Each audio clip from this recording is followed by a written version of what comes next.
finale of the live speaker series event brought to you by the Foundation for Free Enterprise Education. We thank you for joining us this evening. While we are sad to see our live summer speaker series coming to an end, we have thoroughly enjoyed introducing you to just a few of our very special partners. We hope you've been motivated and inspired by each of their messages. Now you see why our speakers are such an important piece to our Foundation's programming. If the presentations brought some meaning to you, we hope you will reach out to them or to us. Perhaps look into inviting them to your school or upcoming event. You can find the contact information for all of our speakers on our website, pfew.org. To continue the tradition, following tonight's presentation, we will be hosting a live meet and greet session.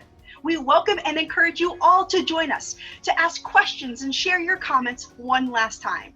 This meet and greet session will begin promptly at the conclusion of tonight's program.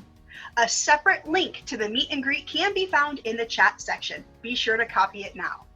We look forward to seeing you all there. Also, stick with us to the end as we have an exciting announcement to share with all of you. Our speaker this evening is no stranger to our live speaker series. We kicked off the summer with his powerful and impactful message and that of Rick Yarosh, and I can't think of a better way to end the series than with yet another inspiring message about adapting and why we all need to be open to change, even when times are hard. A message we can all learn from, especially during these challenging times. So, for the final time this summer, it gives me great pleasure to welcome back to our speaker series, Mr. Tom Murphy. Oh, geez. I didn't realize this was the finale. No pressure here. Well, good evening, PFEW family, and good evening, students, parents, and educators, and any community members out there. I've got my headset on to try and eliminate my distractions. I'm a very distractible person. Maybe we'll talk about that here in a few minutes. But tonight, I was asked to talk about something because as I talked to the PFEW family, they said, Tom, how is your business doing? And I said, well, I won't tell you what I said because I'm going to tell you how my business is doing. And it's going to unfold through this presentation that I actually just finished before the call started, called Entrepreneurship, Transform Your Mindset. And we hear that word mindset all the time, and it's something we should think very deeply about. And we hear people slinging around, and I think it came out of Carol Dweck's work from Stanford, who came out with the book Mindset. And if you haven't read Mindset, you should. It's on my reading list, and I always suggest it's on every student's reading list, as well as any educator or parent, that you should truly understand what mindset means. But let's dive into Sweethearts and Heroes, because I think it's extremely important that I briefly talk about who we are and what we do, because there's probably a few new people that don't know who I am and this crazy guy wearing this crazy shirt that says free hugs. I've been in this shirt for 4 years, every single day. If you live in my community or in the northern half of Vermont, most people know that this crazy guy that wears this free hug shirt. It's because I'm part of an organization called Sweethearts and Heroes. It started nearly 15 years ago. And if I had to boil it down to 2 words, I'd boil it down to these 2: hope and action. Hope and action. And it really comes down to the 2 words in the title, Sweethearts and Heroes. In the 16th century, the word bully, believe it or not, and most of you won't, meant sweetheart. It was a very endearing term, and it's actually a common thread that we all share. I've yet to meet a single person in my life when I talk to them and I say, hey, who was one of your 16th century bullies? Because that's the word, when the word bully was first coined, was in the 16th century, about 40 years after Columbus sailed. And it was a very endearing term. But when I ask people that question, they kind of scratch their head and they say, what do you mean you're 16th century bully? And I always say, you know, that person that gave you hope when you needed it. And I've yet to find a single person that I've met in my journey over the last 15 years that doesn't have someone in their past that if you took them out of their past, they wouldn't be who they are today. These are the people that changed the trajectory of our lives, these sweethearts, these 16th century bullies.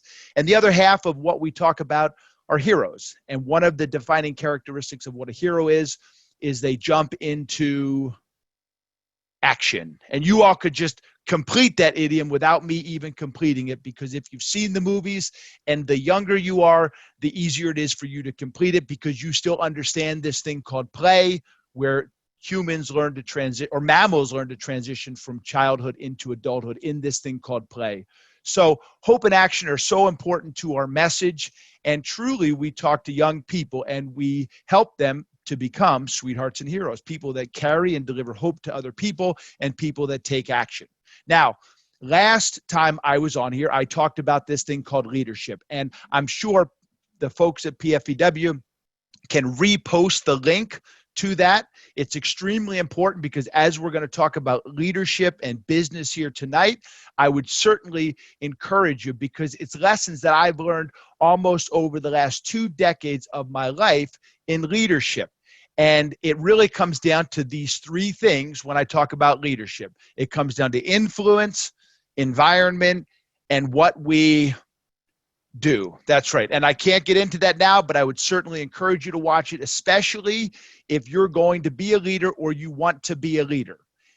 It really comes down to these fingernails. That's might be a little bit enticing for you. You see somebody with their fingernails painted for like 7 years now. These are all different lessons on leadership. I won't go into them right now, but I might reference a few during this talk. So I thought it was good that I mention it, and encourage you to go on and watch that on their YouTube channel with some of the other amazing things. I think I've spent more time over the last 2 weeks watching other speakers from PFEW. I haven't got any of my work done because I've been watching all these awesome presentations that have been done throughout the summer. All right. Why are we here? And I think, as I told you, as I got on here, the word was business. I not only talk to young people and parents and teachers around the country for almost the last 15 years of my life, but I've had a business career that most people don't know about. I don't talk about it a lot, but I currently am actually still working for a railway company in Fort Worth, Texas called Rio Grande and Pacific, where I'm a corporate director, and I do some work for them currently today. Most people don't know that about me, but I spent about 17 years in the railroad industry, and the last 10 years or so, it was as a corporate director for a company called Rail America out of Boca Raton, Florida. And I'll reference that a little bit. So I think it's extremely important that you know that at a high level, I've been involved with business, whatever the heck that means. But I've also challenged myself in small business. You know, it's really easy sometimes. Well, no, it isn't. It's never easy to work for other people. But a lot of times in a career, you work for other people. When you have your own business, you're working for yourself. I mean, I wouldn't say that. I'd say you're working for the customer who owns the business. But I've actually tried my hand at a lot of small businesses, from owning a 15,000 square foot gym to having a restaurant, which I'm going to end up talking a lot about towards the end of this presentation. And I've done some other things in real estate and genetic testing for a little while. So I've done a whole bunch of other things besides just this Sweethearts and Heroes. But truly, my passion is Sweethearts and Heroes. I've been in my speaking partner and I have been in front of over 2 million students. And that takes a lot of business mindedness in order to put something together that can reach so many people. I've also spent time as a professional athlete, which takes certain skills, not just rough and tough and muscles and strength and speed. It takes a lot of other things to negotiate what it means to be an athlete while you're doing a career as well. And then as I kind of round up my list, I tell you that I'm a father of 4, which takes a tremendous amount of skills. And I have a daughter that's in the Air Force. I have one that's a general manager, and I have one that just graduated from boot camp at Parris Island, and she is the only female in her company in the infantry in the U.S. Marine Corps. So I've been able to give some of these lessons that sometimes people would use in business to not just other people, but to my own family. And last but not least, which has taken the most negotiating skills that I have, I've been a husband for 23 years, which is probably my crowning achievement, to be married for 23 years and the effort and the work that goes into that. So there's my little resume. Sometimes when people show up and they ask me for a job at the restaurant or some of the other things I do, I take that resume and I say, oh, this is your pack of lies. And they look at me because they spent so much time and effort putting this resume together. And I say, well, resumes are funny things. We tell people like all the amazing, awesome things about us. And then eventually we get hired based on that. And we leave out all those things that other people may find disagreeable. And I always tell young people when they interview with me, which I don't really have interviews, I have conversations, but I always say, you should include a few of those things that if your mom was here, I'd say, hey, what should I look out for with him or her? And mom will say, well, he's very disagreeable when you talk about this or when you mention that, or I like to sleep in. And sometimes I'm late for work. I always say you should include some of those things in your resume, because what's really funny is after you get hired in about 2 or 3 months, I'm going to figure all those things out. And you probably should have told me about them in the beginning. But anyway, there's my pack of lies. There's my resume from the railroad industry to some small business to Sweethearts and Heroes. So I don't know if I'm qualified to talk about business, but I certainly have a resume, and I'm going to talk about some of my business achievements, whatever the heck that means. But let's look at this word business. And here's a little definition that I love. And I do tell people, if you want to be a good student, you should take good notes. So if you're listening to this, doesn't matter if you're a student, doesn't matter if you're a parent, doesn't matter if you're an educator, you should get a little pencil and paper, write some of this stuff down, especially if you want to talk about this in the second hour. But if I look at the word business, right, it's the activity of making one's living or making money by producing or buying and selling products such as goods or services. Simply put, right, it's an activity or enterprise entered into for profit. I put the words results on the end because that's where I kind of separate myself, because most people would associate business or being successful in business with profits. And I think one of the defining characteristics of an entrepreneur, we don't worry about profits as much as you might think. For me, it's more about results. And when I talk about results to young people, I always say, make sure you understand what results are, because they're like consequences, or they're like the outcome of something. Like results are the consequences or the outcome of something. Now think deeply about that, because when I talk to kids about leadership, I always say, what's leadership? And usually people give me the characteristics of someone that's a good leader. They're helpful, they are a good example. And I say, well, wait a minute, wasn't Adolf Hitler a leader? And they're like, oh yeah, that's right. Well, results are like the same thing, because you could have good results or bad results. Now, we usually associate business with having good results. But all too often, when we use the word entrepreneur, I don't like to talk about just having positive results. That's something good to think about here, because for me, a true entrepreneur, and this is something you might want to write down, a true entrepreneur really doesn't think about the money or the profit. I think that's a really big distinction when I talk about being an entrepreneur and what it really is. And I'm going to get into that a little bit more here. This whole thing of being an entrepreneur, like I often think of like what Steve Jobs said. And Steve Jobs says, like, you can never connect the dots like looking forward. He says you can only connect them looking backwards. But to be honest with you, I'm not too sure I buy that. Because I think if you have the formula for this thing called results, because that's what we're all searching for in life.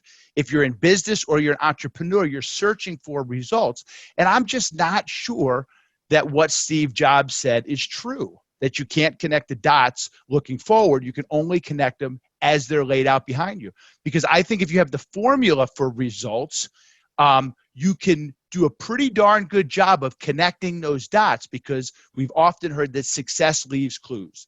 But when I talk to young people about results, I always say there's a formula for results. There's a formula for results. Now, if you look at any of the top performers on planet Earth, anyone, it doesn't matter if it's sports, it doesn't matter if it's piano, it doesn't matter if it's dance, it doesn't really matter what it is.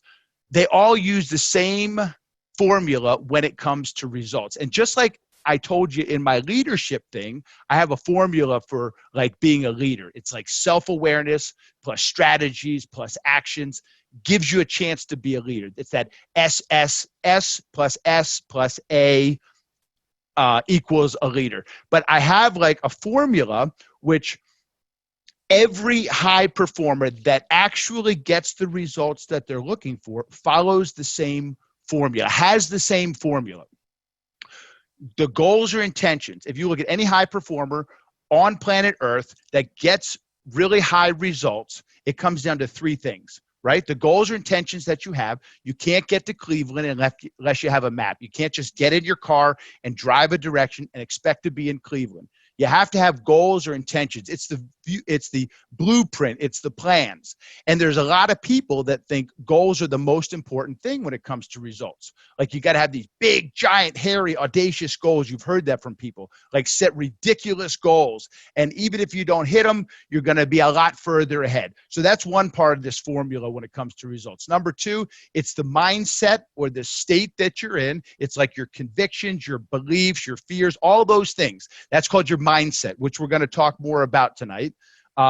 So results are made up of goals, intentions, the mindset that you have, and the actions that you take. And if anyone out there is like a big Grant Cardone fan, like he's like 10X guy, action, action, action. He says if you're doing 50 hours a week, just like 10X it. And I don't know if that's possible, but he's like 10X everything. It's all about action, massive action. Now, these are the three things that all results are made up of. You got to have goals, the mindset that you have, and the actions that you take. Look at any high performer across planet Earth, and you'll find that they share those three things. Now, here's what I want you to do, and I'm going to pause for a second. I want you to fill out this formula. Whether you write it down or whether you just do it in your head, I want you to weight them. Now, it's got to come out to 100%. So some people are like, well, let me just go be safe and play 33, 33, 33. Like that's some people's formula. Like I think that they're all equally important. And as I told you, like guys like Grant Cardone would be like 1%, 98% action, right? So I want you in your head, and I'm going to pause for just a second. I want you to think what your formula would be for the results that you've gotten in your life and the results you want to get. Go.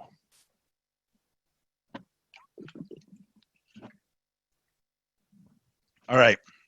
You got them? Every high performer, regardless of the discipline, doesn't matter. The formula is always the same. Here it is. Goals, intentions make up about 30%, which makes a lot of sense because everything that comes into existence comes from thought. So it all starts at the 6 inches between your ears that controls the 6 feet below it. You got to be able to think it. You got to be able to have those goals or intentions. Most people freak out, and I'm glad Grant Cardone's not listening, because it's really, and this is true for athletes, I say all the time, I mean, a true professional athlete is only in the gym for 2-3 hours a day. That doesn't mean they're not working on other skills, but truly their massive action is 2 or 3 hours. The human body, that's what it's good for. So that's a very small portion of the day. But everything else, 60% out of results for the highest performers on planet Earth comes down to mindset. And that's really why we called this presentation about transforming your mindset. Now, what is mindset? Because I've already mentioned it a couple times. I've hinted to a few things. But when you think about mindset, it's really like the state that you walk around in. It's like what's on your mind all the time. Now, Any of you out there that know who I am, you know that I participated in professional sports. I've wrestled my whole life. My mindset for wrestling, I was like coded for wrestling. When I was outside in middle school and high school shoveling snow, after practice in the dark, I was doing it in my wrestling stance. When I was walking around campus in college and I was thinking about wrestling and I had books under my arm and I was walking down and I got taken down 2 times yesterday in practice and my head would be down and I'd, find myself in my wrestling stance holding my books and I'd look around and people were looking at me and I was like, oh, but that was my mindset. It's like, there's a great book by, I think his name was Maxwell Maltz. He wrote a book called Psycho-Cybernetics. I think it was written in the 1960s. It's still worth the read. But he talked about like the self-image that's buried in the subconscious mind. And if you don't know this, your subconscious actually is in the driver's seat. They say that the 100 billion neurons between your ears can do 10 quadrillion things per second. But humans can only do one thing at a time. Your brain does 10 quadrillion things a second. I don't even know what the heck that means. It's a lot though. But you can do one thing at a time. Your subconscious mind, they say, makes 96 to 97% of all your conscious decisions today. Remember when I just took that drink of water? There's a lot of evidence that says those neurons began to fire 5-6 seconds before I actually consciously thought of doing it. That my subconscious, now those things, that subconscious training, that mindset that you have, a lot of research would say that a lot of that is developed in those first 10 years of life before you really developed true self-awareness. And I'm going to talk a lot about self-awareness tonight, because if we're going to change our mindsets, what I'm going to talk about here in just a minute, you got to understand that it's going to take a transformation of a way of thinking, both consciously and most importantly, subconscious, that you might not even be in control of. And I would make the argument that it might even be impossible to change your mindset. But that's why I talk so much about self-awareness. And I said that formula for leadership, right? Self-awareness is the first part that you have to have. And if you look at the social emotional wheel of learning, that's the first thing that you have to have is self-awareness moving into self-management. So mindset is a tricky thing because there's so much of it that we believe we're in control of, but truly, are we really? So when I talk about an entrepreneur, right? Like that's a person who organizes and operates a business. This is like a textbook definition here. It's a person who organizes and operates a business or businesses. Sometimes we don't think about that they do multiple things. But here's the thing. They take on greater than normal financial risks. Now think about that. They take greater than normal financial risks in order to do so, to run those businesses. Now, when I think about that word, like for me, risk, right? What it means for me is it means that I'm all in. That's what it means for me. So when I think about entrepreneur, I kind of take the financial thing and I throw it out and I think about it's about risk. It's about being all in. And if I take it one step further, it's not so much students or parents or teachers, it's not so much about success for me. I think it used to be about success for me, but it's more about achievement for me. And if I want to take it one step further, when I talk about being an entrepreneur and the risk that it takes, that it's not about the money, but that risk could be the money and the achievement that I have. But truly to me, an entrepreneur, if I really dial it in, it's really like when you love what you do. And when I say that, I mean the process of what you do. Now, that's very important, man, women. It's about the process regardless of the outcome. For me, that's a true entrepreneur. And I think way too many times we confuse entrepreneurship with being a business person or making money. For me, a true entrepreneur doesn't really care. They take the risks because they love what they do, the process of what they do, not the outcome. In sports, I always say winning and losing takes care of itself. What you need to focus on is the process. And I think entrepreneurs are really good at focusing on that process, that love for that process in whatever it is they're trying to do. Now, the other thing on this screen here, there's a bit about being an entrepreneur. And if that didn't quite, there's a fly in here, jeez. If that didn't quite make sense, we can certainly talk about that. But I wanted to distinguish what I am talking about when I talk about this word entrepreneur. But the other thing that's in this kind of the wording to the title of what we're talking about here is the word transform. And when I think about transforming, I think about dramatically changing. And there's that word mindset, your set of attitudes and beliefs. Because sometimes we just think, and I think it's one of the most overused things in the millennial and post-millennial generation is everybody wants to be an entrepreneur. And they think, I want to come up with a great business idea and sell that business idea. And nothing could be further from what I believe a true entrepreneur is. Like for me, that whole distinction of the process of doing what you do, regardless of financial gains, but more about the process and the results that you get. So I want to move on because I could talk about this slide forever because it's so deep and it's so rich, because I think in order, and I'll leave it at this, to become a true entrepreneur, for most people, you have to be able to dramatically or radically change some very deep sets of beliefs and attitudes that you have when it comes to things like business.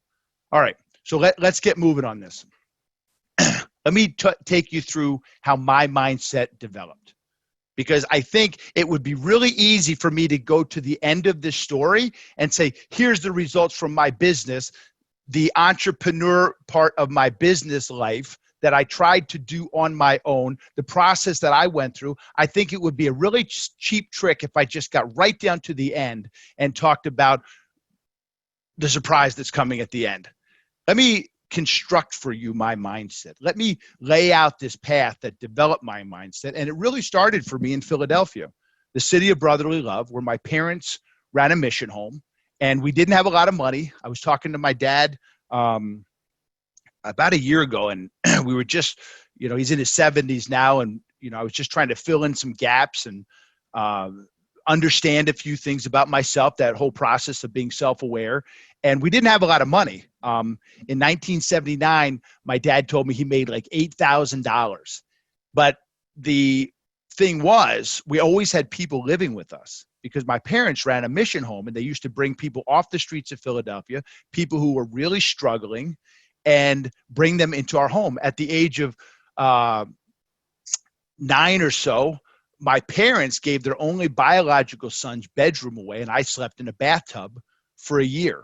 And I tell that to adults sometimes, and they're like, oh my God, that's terrible. But it's not really terrible. For a 9-year-old, it's pretty awesome to jump in the bathtub with your blanket and your towels. But blanket and towels, listen to me, with your blanket and your pillow.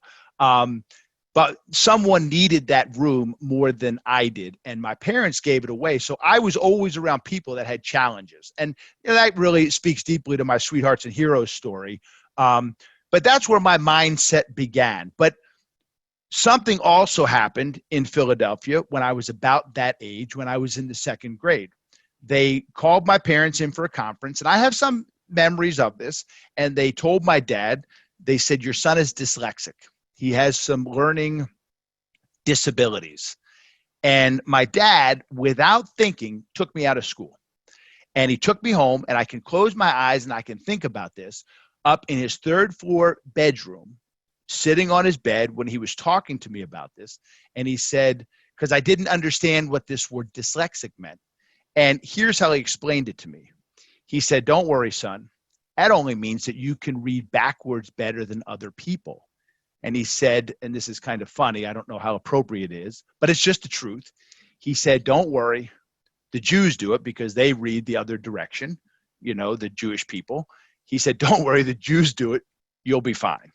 And what I like to tell people when I really get deep into that part of my story is my hardware and my software up here was never corrupted. Now, maybe it should have been, because we know dyslexia is not just about reading things backwards. There's definitely a lot more to it, but my dad not having any knowledge of that.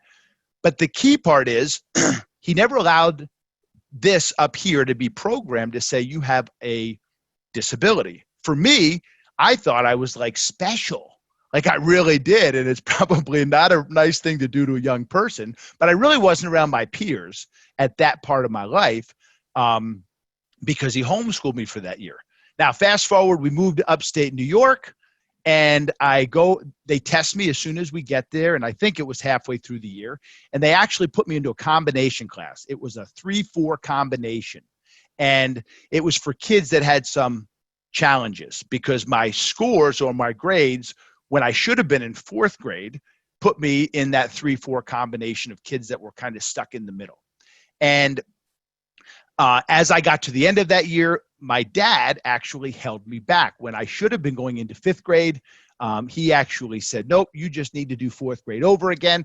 And I don't really remember having like that big of an issue, because it was a brand new set of kids, because I was in that combination class. So I guess it just felt like I moved on. But the truth is, I actually got held back.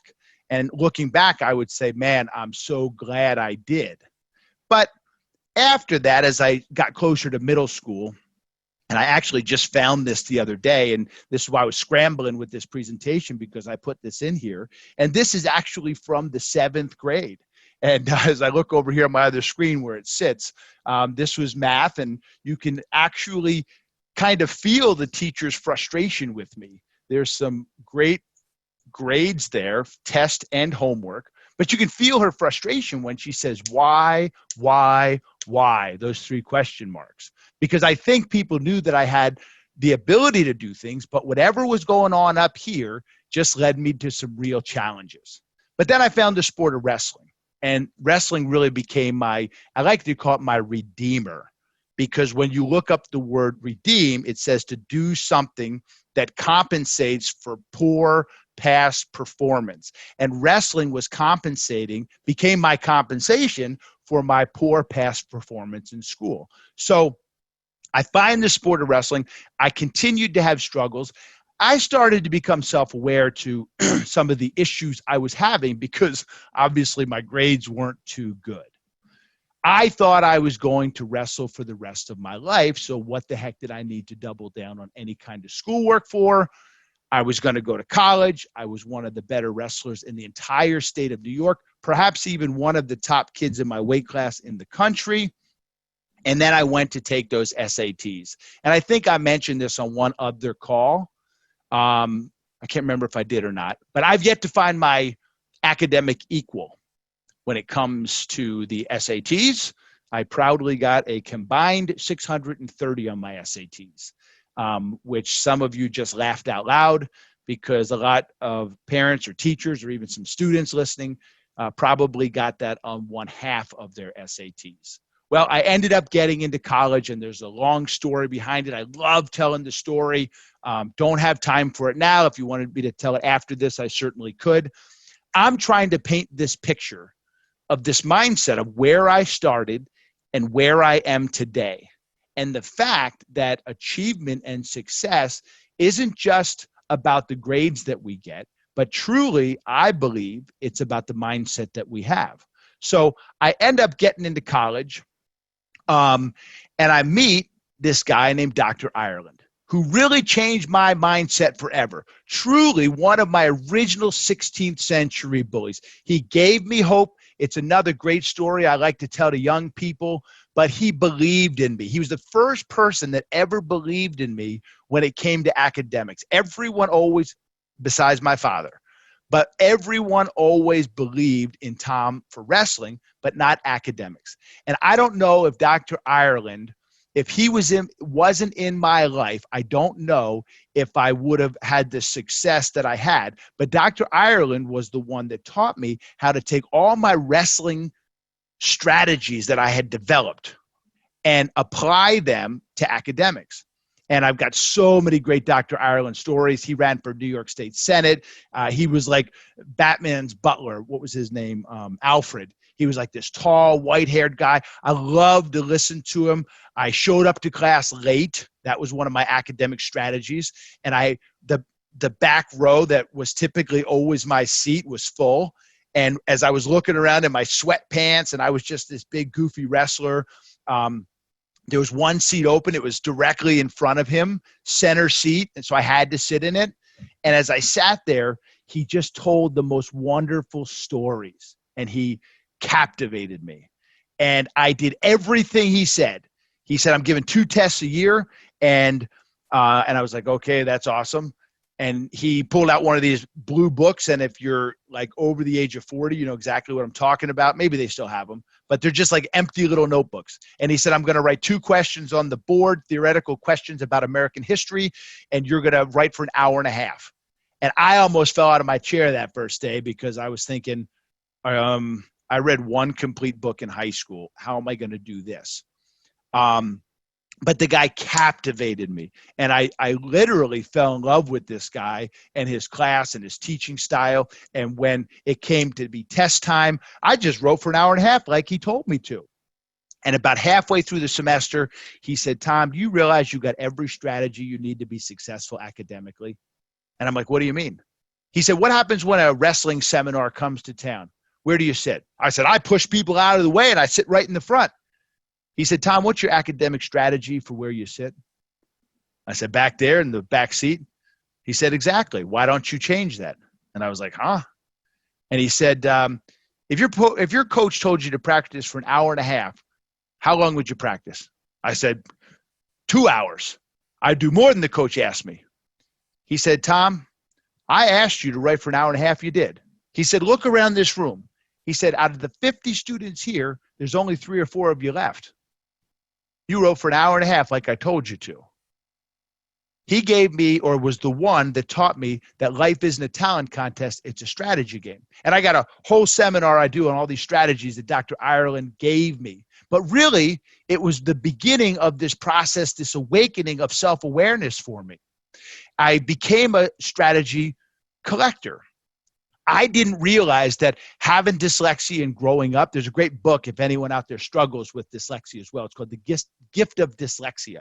And dyslexics often develop strategies. Like I was horrified to read out loud. I was horrified as a kid to read out loud because my brain would get ahead of the words and then I would stumble and kids would laugh. And so I would count the paragraphs to know which one I had to read out loud, and I'd read it in my head and I'd practice it and I'd practice it. So when it got to me, I'd be able to read it fine in front of everyone. And I had been developing all of these strategies academically, but I had just as many strategies from the sport of wrestling. And Dr. Ireland just showed me, and he was just like this ignition, but he really helped me understand that I had to become more self-aware and I had to use certain self-management skills. And I told a story to the group last time I spoke of my commitment finger. That's my commitment finger.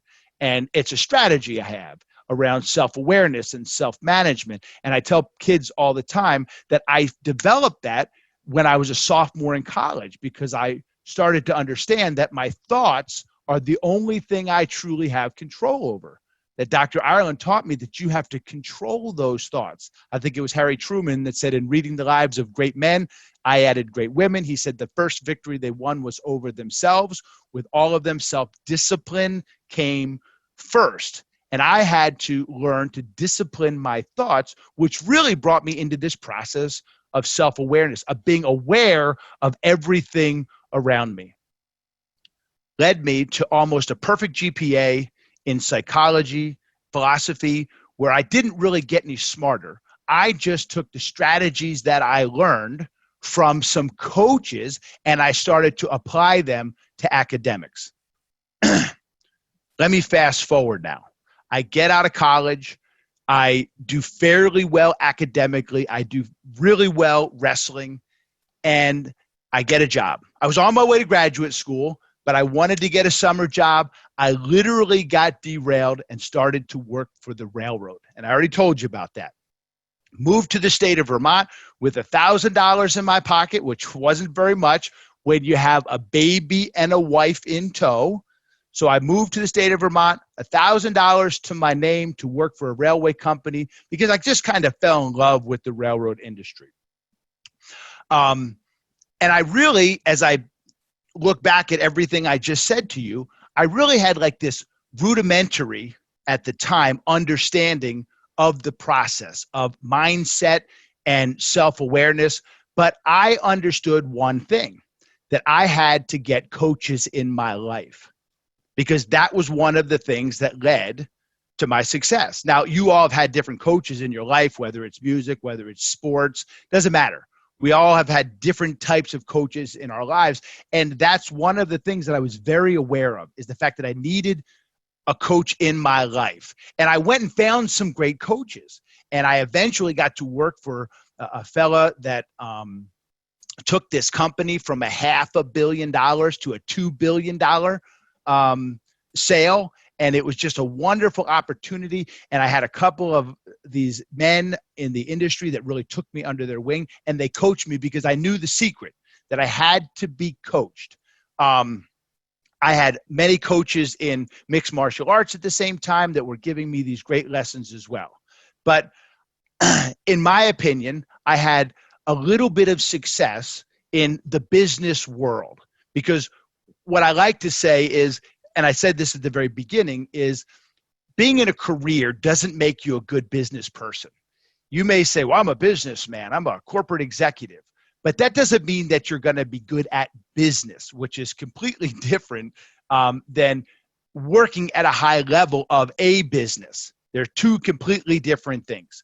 But I'm in Vermont. I'm working for this railroad company. I'm having this wonderful career where I was able to make a little bit of money. So I got a little bit brave, bought a gym at that time, which wasn't that difficult to manage and run with the skills that I had learned from these coaches or these men.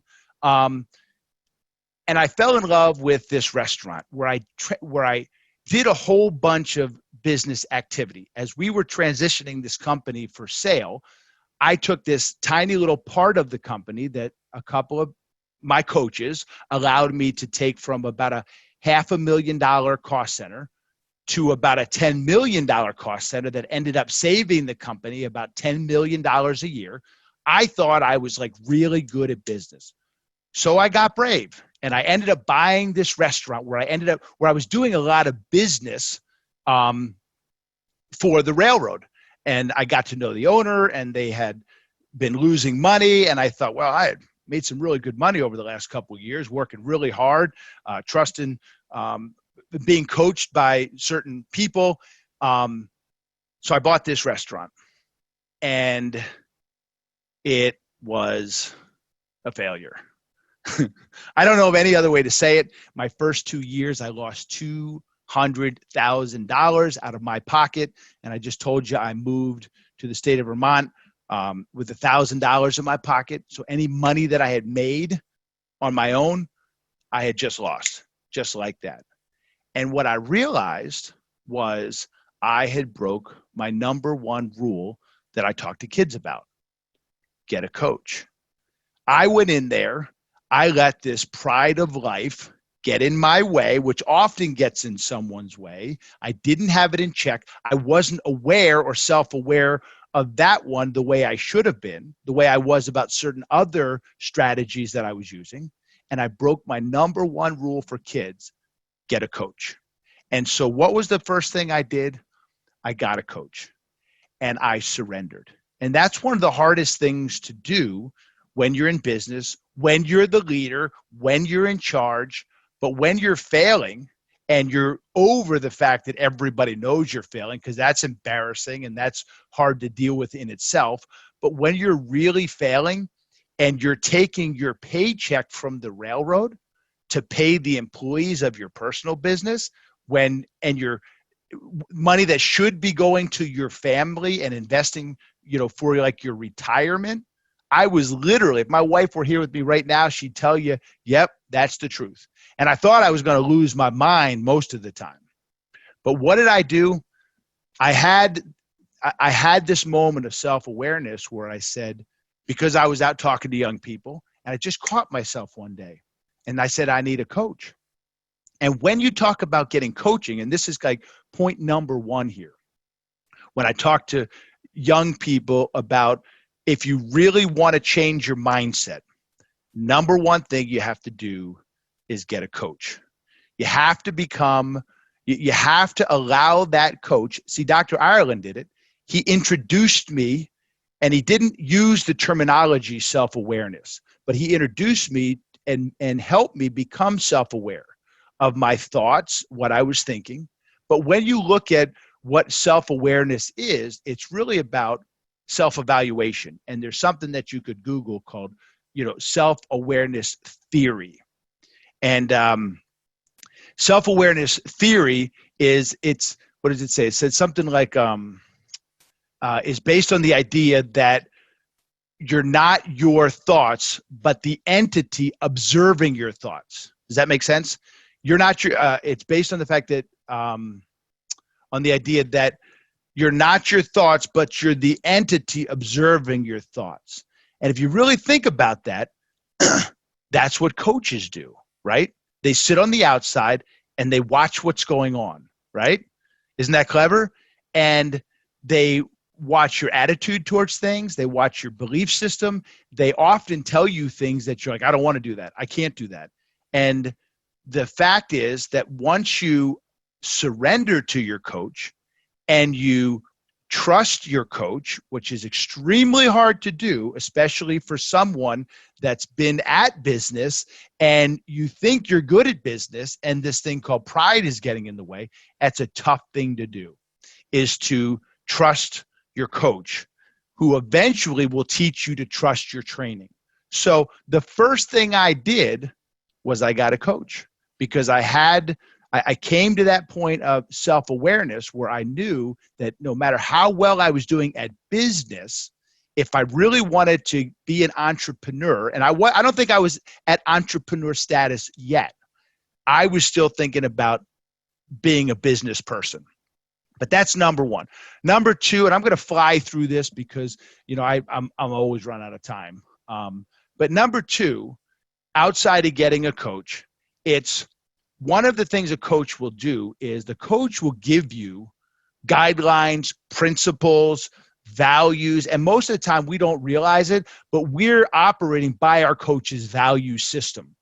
And that's one of the neat things about having a coach, is a coach will almost subject you to his or her value system or rules if you want to be on the team. And a lot of times we adopt those. So the other thing, as I'm failing miserably, is I came up with some core values, and I adopted them from some coaches that I had that had different parts of these core values. And do you have your own core values? Because truly, if you're going to become an entrepreneur, you better get some core values. You better have some guidelines, some rules, because in the railroad industry, you got to keep those wheels on the rail. It's like the guiding principle. If the wheel goes off the rail, you got major problems. And the core values that I have keep the business on the rail. And I really never operated. I was operating on like business sense, profit and loss, margins, understanding financial formulas about food costs, stuff like that. But I didn't really have the core values. And I could talk to you for hours about things that were coming off the rail, especially in the railroad industry, which had very challenging employees.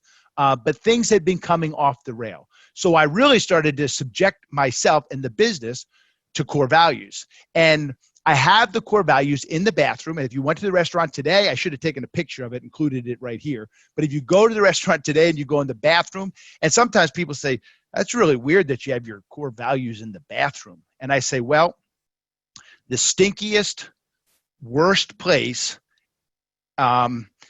is where I think the core values should be. Because if you can live by them when things are at their worst, when things are going well, it's really easy to live by your core value. It's tough to live by them when you're upside down and you can't sleep at night because you think you're going out of business. But my first core value that I start everything with, and trust me, I tell employees when they get hired, I say, if I'm not living by these, drag me in the bathroom by my ear and point at it and say, you're not living by these, Tom, because I demand that everybody live by these, which is in my core values. But let's go through them real quick.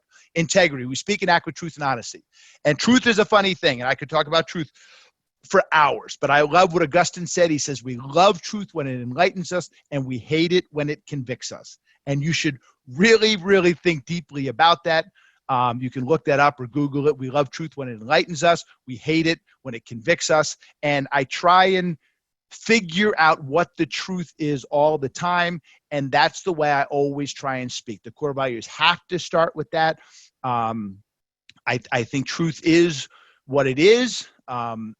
Often we want it to be something else, but it isn't. And that's something you should think deeply about when it comes to your core values, is integrity and truth. Number two, I used to have this thing called respect, but I think respect is overrated.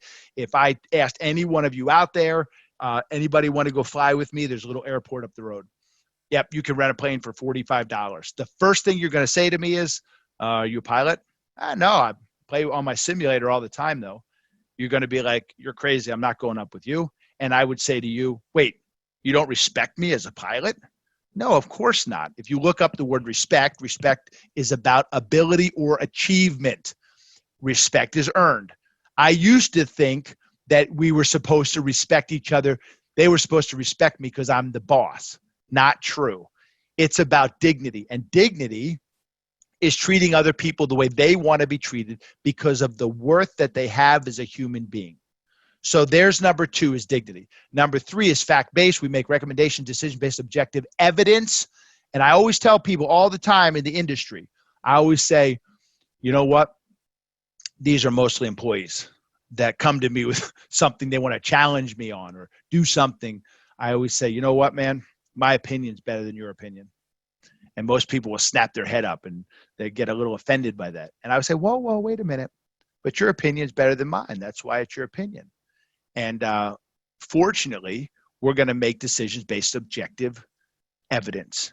And that typically means a lot of effort that people have to make or take. And so it usually derails a lot of people because putting effort into coming up with the facts to change things in the restaurant. But we're always fact-based. I'm going to just wing through these other ones really quick. But I believe in keeping our head in the game, which means we constantly seek to improve and remain focused on our challenges.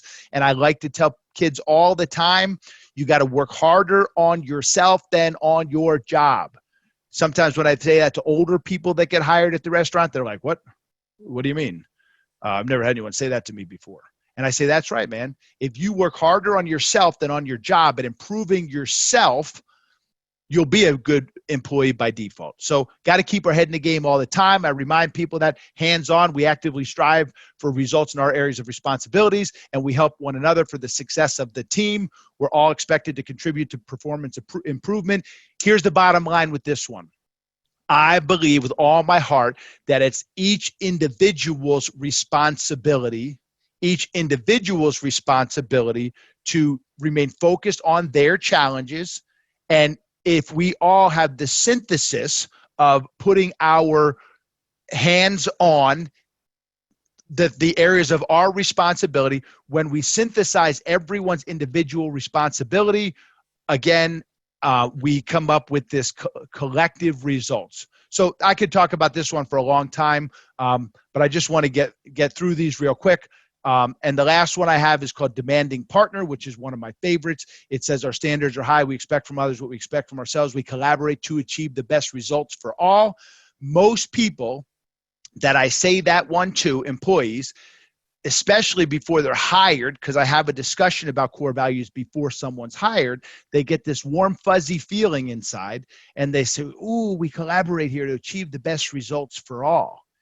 And I always back them up and I say, hold on a minute. Just make sure you don't miss the beginning. Our standards are high. I have ridiculously high standards that I don't expect people to always meet. I expect them to continue to work towards the standards that we have established. And when I talk about collaboration, I do talk about us collectively having conversations, making ourselves vulnerable with one another, so the emotional intelligence of our whole group goes up. So there's my 5 core values that I have in there. I'm sure PFEW can get them to you if you didn't get them all written down. But you've got to be, if you want to change your mindset, you've got to get coached. You have to be willing to surrender to that coach. You have to come up with some core values. That'll take a tremendous amount of thinking. It'll take a tremendous amount of evaluation and self-management to come up with these things that you're going to live by. I've lived by these ever since I figured out that I needed them to be successful. And last but not least, and here's the big one. Here's the big one. Relationships. Every time I meet a kid, I have been telling them for the last 15 years of my life, I always say, you're going to be on the big stage someday. That's right. You're going to be in a coffin. Years from now, it's inevitable. We can talk about it. And the only people that are going to show up are the people whose life you've affected in a positive way. That's the only thing that you should be thinking about every day when you wake up. Every day when you wake up, if you're not thinking about relationships, and for me, I didn't bring Sweethearts and Heroes into the restaurant. I was living that lifestyle. In the restaurant, I was being a boss to 40 employees, and I was applying good sound business practices. I didn't have the relationships that I was teaching kids to build with other people. And I had a very interesting thing that happened that really woke me up. It was a young man that got thrown out of class, and a teacher actually realized that he screwed up, and he called the office and he said, hey, can you send Nick back down? And when Nick came in, the teacher, who was a big giant of a man, was sitting down.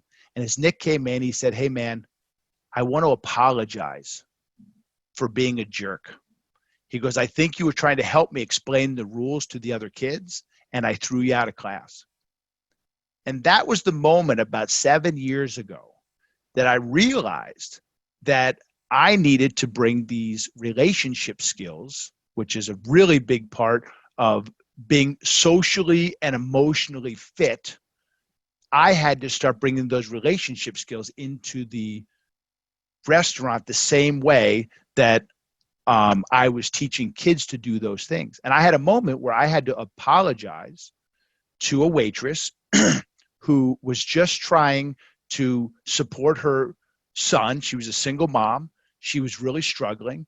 And I thought I was trying to help her. And I actually wanted to throw her out. And when I had that story of that kid named Nick, I had this realization that I had to change my mindset and make it about relationships and nothing else. And I did. And that was the transformation point of the restaurant when I started to focus on being coachable. And think about that word deeply, because the best athletes are the most coachable. I had to live every day in that restaurant by a set of core values. And then, most importantly, I had to bring this Sweethearts and Heroes lifestyle and make it about relationships. 7 years go by as I work on this. And one of the number one things that I talk to teachers about, we have these 13 pillars of highly effective teachers. And one of the number one things, and this is true for entrepreneurship, one of the number one pillow is it's a marathon, not a sprint. It's a marathon, not a sprint. And all too often, teachers, educators, parents try and get kids to sprint across a finish line when a lot of kids are just trying to survive and get through middle school and high school. I had 40 employees, and a lot of them were just trying to survive in life. And so we spent the next 7 years after getting some coaching from a guy that had one of the most successful restaurants in the state of Vermont that I surrendered to. I said, teach me. I started to live and operate the whole business by a set of core values. And then I made it about relationships. And we took a restaurant that was grossing about $400,000, and we last year were at 1.7 million. And that may sound like a lot of money. You don't get to keep all that at the end of the day. Then COVID hits. Arguably one of the hardest hit industries was going to be the restaurant industry. Then COVID hits. Was the culture, the mindset that we had created going to last, or was it going to turn things upside down? Well, I trusted my training. And there's my speaking partner. If you don't know who he is, his name is Rick Yarish. But I trusted my training, knowing that if I lived by those three things, if I trusted it, we'd make it through this. And Rick Yarish has said that getting blown up in Iraq was the best thing that's ever happened to him. And that's what I said before COVID hit. I said, you know what? This is going to be one of the best things that ever happened to the restaurant. One of the best things. Now, please don't misunderstand me. When I say that, I'm very careful. I don't mean COVID is the best thing that's ever happened to our country, to any individual person. There's a lot of people that were massively impacted, very sad for our country and individuals. But I sat on my couch at 7 a.m. 2 days before our restaurant was shut down by the state of Vermont. And I said, you know what? Because we're prepared and we have the right mindset and we've transformed it over 7 years, and we're not focused on money. We're focused on relationships, most importantly. It's going to be one of the best things that's ever happened. And 2 days before, I came up with one silly little idea. I sat on my couch and said, you know what? Let's make up some family meals. And we've never done delivery before. And I wrote them up at 7 a.m., 2 days before the shutdown. And I walked into that restaurant. I literally kicked the kitchen doors open, and I had a big smile on my face. And I said, look what we're going to do. And everybody looked at me and they're like, is this guy serious? Like, we're worried about our families. We're worried about keeping our jobs. I had waitresses that were calling me in tears saying, oh my gosh, what am I going to do to feed my kid, Tom? I'm going to skip this quick story because I'm going to run out of time here. What did we do? We trusted our training and we got together as a group. Now, I came up with one silly little idea and I said, okay, let's do these family meals. Let's do delivery. The other thing that I did that was really important for the security, that feeling of safety for the employees, I told them that every goal that we had for this year, we were going to throw out. We always set a financial goal and some other metrics and targets.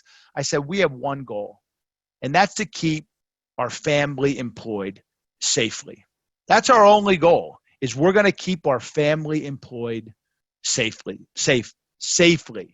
And the mindset, the core values, the coaching we got, the relationships, we're going to trust that training. And truly, honestly, everything that we did together, I started by holding a sign out by the road that we never did delivery before. I put my hugs on hold, which I thought was the right thing to do. And if you ask my wife, she'll tell you she could look out the window because we live up on Main Street, kind of near the restaurant. And I went out there at 11 a.m. in the morning, and I stood out there some nights until dark. And I stood out there, and if you know what I'm talking about, I showed the employees that I was committed to them, right? And then we did all kinds of things for the community together. We cleaned the restaurant from top to bottom. We did a spaghetti dinner and fed 1,600 people in the community for free. We found different community members that were making a dramatic impact on the community as a whole, and we got a van and went to their house and brought them a whole bunch of food, and people could, on our live stream, get on there and nominate other people that had done great things. All the waitresses got together and volunteered to become delivery drivers and to work in the kitchen. And really, it was a beautiful thing to see, because often in business, if you're going to be successful in business, sometimes you're going to fight like you're married with every employee. But it was really one of the most beautiful things to see our people come together, that our emotional intelligence of the entire group kicked in. And we started to share ideas and share thoughts. And we did a free ice cream social that someone came up with. And we have a thing called our Mac and Out, which is like a gourmet mac and cheese. And we went around and we macked the teachers' days. We called it Mac Their Day, and different teachers in the community that were making a dramatic impact on keeping kids educated in our community. We did a thing called, I don't know if I should say this out loud, but that's what I called it internally. We did a thing called Corona Palooza, and we have a window that is like a garage door that plays for the downtown. And so we have this giant park across from the restaurant, and we did music for 7 days, live music safely for 7 days in a row, so people could just sit in the park and feel a little bit normal. And we did all of these crazy videos and everything. I couldn't count the number of people that came to me and said, wow, those videos of the whole team. We went to people's houses with delivery and got to meet our customers in a different way. I mean, I can't even count all the things that we did together. And I told you in the beginning of this whole thing that I could have just got right to the end here and told you all the amazing and crazy things we did. But it's the process that an entrepreneur falls in love with. It's the process that got us to this point. And it's the team that we've constructed based on the relationship, based on the coaching, based on the core values that we had that led to this success. And sometimes I feel a little guilty saying this, but in terms of not total or not overall revenue, because when you have a restaurant that serves alcohol, not that restaurant's a big drinking establishment, but the margins are certainly different.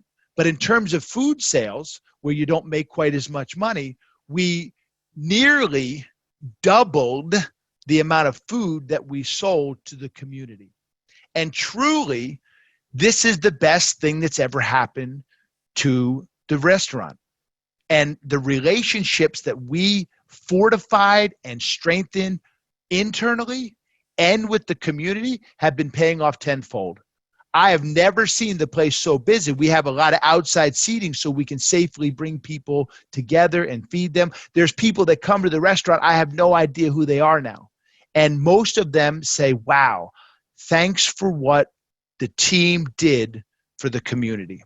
So when I think about entrepreneurship and I think about mindset and I think about changing my mindset or transforming it, just understand this, students, parents, and teachers, it didn't happen overnight. It wasn't just a great, crazy little idea that we thought of and that we sold like a lot of people think when it comes to entrepreneurship. It was certainly a marathon.